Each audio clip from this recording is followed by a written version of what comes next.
Sobre a questão da OTAN, de novo, né? De novo, durante essa coletiva, o Zelensky disse o seguinte em Praga: a Ucrânia espera um sinal claro em relação a um convite para ingressar na OTAN durante a próxima cúpula na Lituânia, disse o presidente ucraniano Volodymyr Zelensky em Praga, ao lado do presidente tcheco. O que seria ideal para nós seria sermos convidados.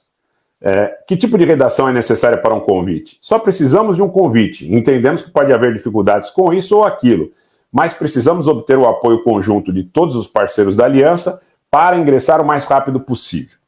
Alguém está olhando para Moscou, alguém tem medo da Rússia, embora eu ache que esse é um grande momento, uma chance de mostrar a coragem de todos os membros e a força da aliança. Mas, mesmo assim, estamos falando de um sinal claro, algumas coisas concretas na direção de um convite. Precisamos dessa motivação, precisamos disso nas nossas relações. O Zelensky expressou gratidão ao presidente tcheco por sua assistência militar e o apoio à adesão da Ucrânia à União Europeia e à OTAN. Hoje também o Zelensky se reuniu com o primeiro-ministro búlgaro, Nikolai Denkov, vejam, é a menos de uma semana da cúpula de Vilnius, tá? Agora o ponto, né? Quando o Zelensky fala que alguns podem ter medo, alguns podem estar olhando para Moscou, esse recado tem endereço certo. Esse recado tem endereço certo. E é por isso que ele vai agora, na sequência, à Turquia. E a Turquia que tem impedido até aqui o ingresso da Suécia, acabou admitindo o ingresso da Finlândia, mas tem dificultado o ingresso da Suécia. Então vejam vocês, a fala parece um nexo muito claro com o próximo movimento do governo ucraniano. Vai aonde? Vai à Turquia. Vai à Turquia. Agora, eu quero dizer que, ao contrário do Brasil, gente, a questão da Turquia é muito delicada, porque em algum momento, se essa guerra continuar se agravando, a Turquia vai ter que se posicionar. Por mais que eles tentem acender uma vela para cada lado, em algum momento eles vão ter que se posicionar. A pressão é muito grande. A pressão é muito grande. E eu quero dizer outra coisa para vocês. Vocês sabem quanto fechou a lira hoje? Eu não vi o fechamento da lira, mas eu vi, por volta aí do horário do almoço, a lira em relação ao dólar 26,10. A Turquia, com a lira nesse valor e com a pressão que tem sido feita sobre a economia da Turquia, é um estado falido hoje. Aí vão dizer, o Rogério está dizendo isso porque ele é descendente de armênio. Não, eu estou dizendo isso porque é a realidade do fato. A Turquia hoje é um estado falido. A Turquia hoje é um estado falido, com a lira 26,10.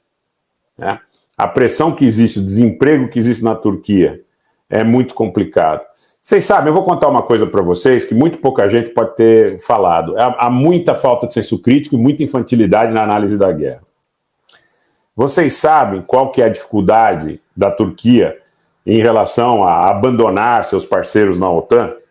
A China, os países árabes, o Irã, as ameaças históricas até da própria Rússia em relação à história, né, da Turquia, como nós concebemos hoje. Agora tem um problema muito maior. A Turquia tem um incômodo muito grande. Muito grande. Porque é o seguinte, gente, se a Turquia apoia os russos em relação aos seus pleitos territoriais, em Luhansk, em Donetsk, vamos ver quem vai adivinhar. Eu vou dar aqui a pergunta mastigada para vocês adivinharem.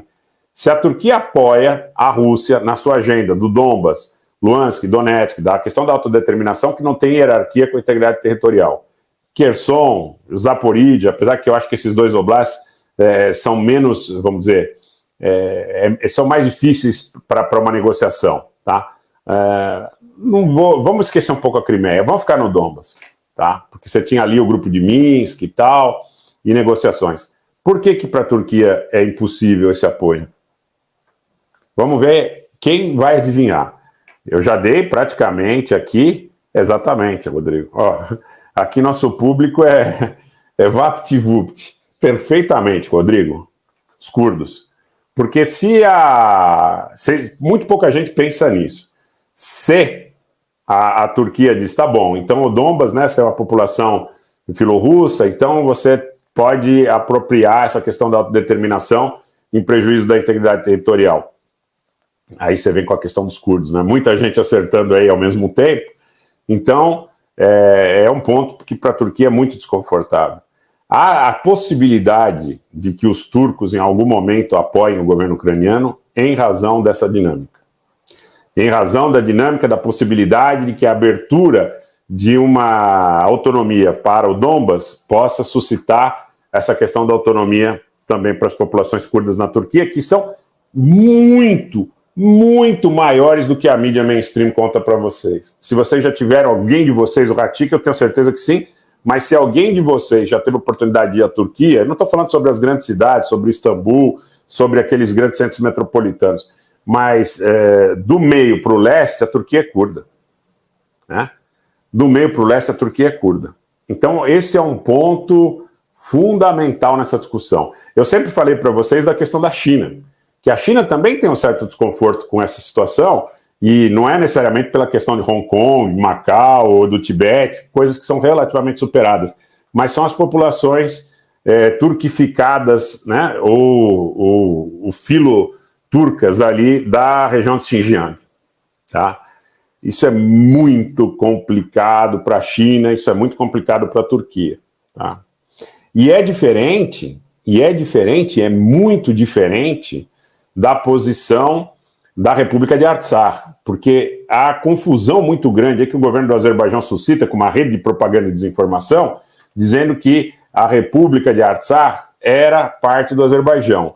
Não, o antigo Oblast Autônomo de Nagorno-Karabakh tinha um status de autonomia dentro do Azerbaijão soviético, sai desse status sob a lei de secessão da União Soviética, a lei soviética, a Constituição Soviética de secessão de Oblast e Okrugs. E ele só é um enclave autônomo sob a administração do Azerbaijão soviético no período dos anos 20 aos anos 80 do século passado, por uma questão do interesse soviético, do interesse do Stalin em criar uma identidade soviética em detrimento das identidades nacionais. Então, é absolutamente impossível. A única remessa parecida é a questão da Convenção de Montevidéu de 1934, só que a República de Nagorno-Karabakh ou a República de Artsakh tem um status absolutamente, do ponto de vista do direito internacional, muito mais favorável à sua autonomia, né? E aí o resto é questão política.